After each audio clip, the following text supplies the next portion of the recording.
Welcome into Mavericks Today by Chat Sports. Hope everyone is enjoying their week so far. It is Thursday, and the Mavericks preseason is officially over. We're going to talk about everything surrounding the preseason, some roster decisions that the Mavericks might have to have here in just a couple of days before the season gets kicked off on Wednesday against the San Antonio Spurs. If you haven't already, hit that thumbs up icon and subscribe to the channel. We would greatly appreciate it. So the preseason wrapped up yesterday. The Mavericks got a big win over the Los Angeles Lakers, 121-94. Of course, the Lakers really did not play anybody of substance in their their next to last preseason game, in the Mavericks' final preseason game. Whereas the Mavericks played their starters' rotation minutes. Anthony Davis ended up playing 32 minutes. PJ Washington, Cooper Flagg played 28.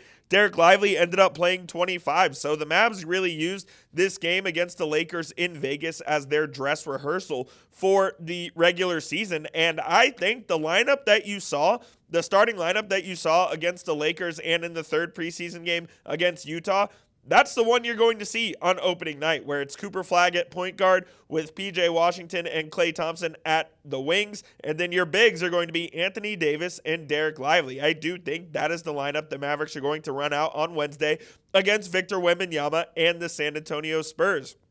And of course, there are pros and cons with that lineup. The pros, it's going to be a great defensive lineup. Like, the Mavericks, I think, will be a very, very good defensive team, and they will be a team that opponents will fear facing because of their athleticism, their versatility, their ability to clog every lane possible, their ability to create turnovers and create fast breaks. I think this team is going to be able to stifle other opposing teams defensively, and that's how they're going to have to play in order to win, because I don't think their offense is going to be very good, at least early in the season, when Cooper Flagg is trying to figure out how exactly to play point guard in the NBA. D'Angelo Russell will, of course, come off the bench and be the sixth man, and when he's in the game, he'll play a lot of point guard, obviously, as well. But I mean, Kid is throwing Cooper Flagg right into the fire here and telling him, here's the ball, go play, go make things happen. And look, I do think that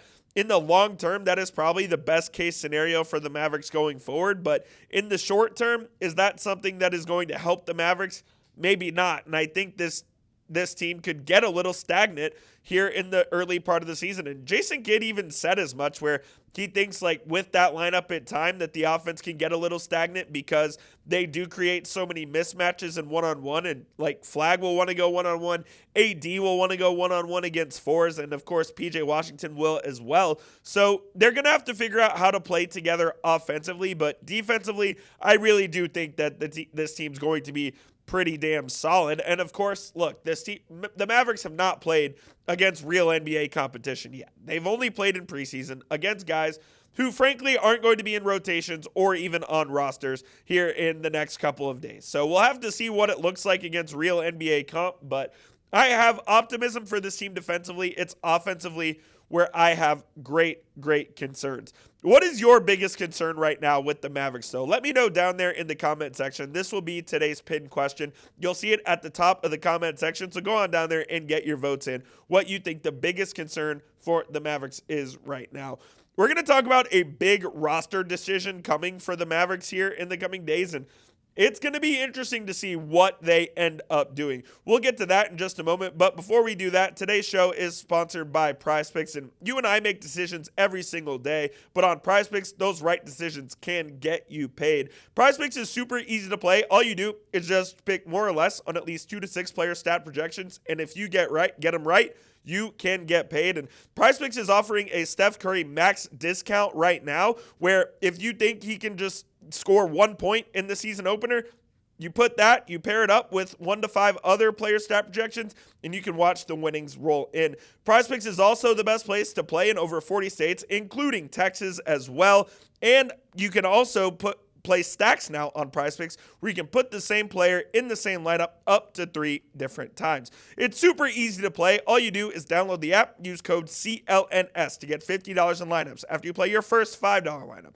One more time, code CLNS to get $50 in lineups after you play your first $5 lineup. PrizePicks, where it is good to be right.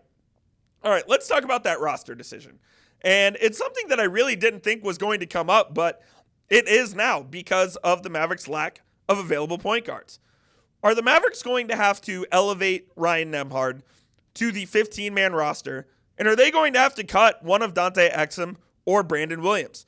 Dante Exum has not practiced with the Mavericks so far. He has done nothing on the basketball court. You have not seen him in the preseason.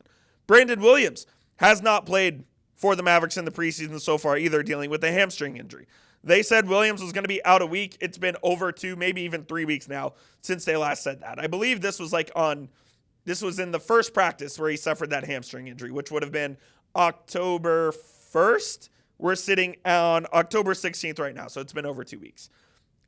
They think Nembhard is ready to play that backup point guard role.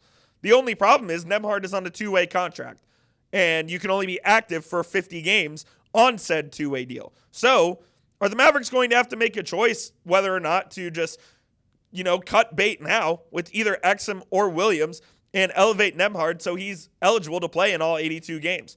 I absolutely think that is a decision that Nico Harrison, Jason Kidd, and the Mavericks front office is going to have to make before the season begins. Are they going to sit with Dante Exum out and be shorthanded? Now, of course, Nembhard can play in these games, but what if Nembhard's super good halfway through the season and then you run out of eligible games for him to play? He's going to play early in the season. That much we know. It's a matter of whether or not the Mavericks are going to elevate him right away, or if they're going to keep the injured Dante Exum and the injured Brandon Williams on the active roster. Williams is the easier one to cut financially because if his guarantee right now is only $250K, that gets bumped up to $850K if he's on the roster on opening night. So the Mavericks financially can get out of Williams' contract easier than Dante Exum, but Exum might be the one that you have to cut for basketball reasons and just eat the money because he's never on the court. I love Dante Exum. I was happy that the Mavericks re-signed him. He played in just 20 games last season. He broke his wrist multiple times, dealt with a bunch of other injuries. In his first year with the Mavericks, I think he played in, I want to say it was 55 games. So he's missed a lot of time with this team. And when he's on the court, he absolutely helps the Mavs. He's a good point of attack defender. He's been a great three-point shooter in his time in Dallas. Now, it's on limited attempts, but he's well over 40% in his 2 years in Dallas. And like I said, like Exum the player a lot. But at some point, your best ability is availability, and Dante Exum is not available enough for this team. If it were me, I would be putting Ryan Nembhard on the active roster, and I would be signing a couple other guys to 2-way deals to fill those spots as well.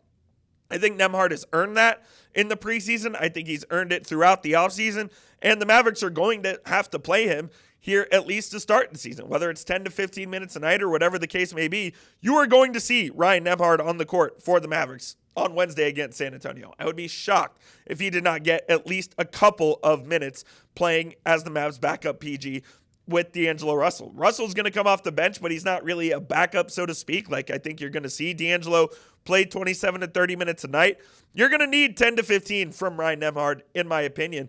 So whether the Mavs just get out in front of it and put him on the active roster now, or leave him on a 2-way deal and hopefully they can get Dante and Brandon Williams back up to speed as soon as possible, that remains to be seen. But I think the Mavericks have a major decision to make when it comes to Dante and or Brandon Williams and putting Ryan Nembhard on the active roster.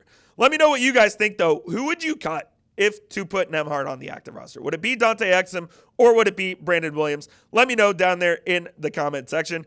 And that'll do it for today's show, guys. Appreciate you for tuning into the show as always. If anything happens in the coming days regarding the Mavs roster, we will have you covered right here on the channel. You can also follow me on Twitter where I'll be giving out those updates before you find it here on the channel. So hit that subscribe button and we'll see you guys soon. And as always, let's go Mavs.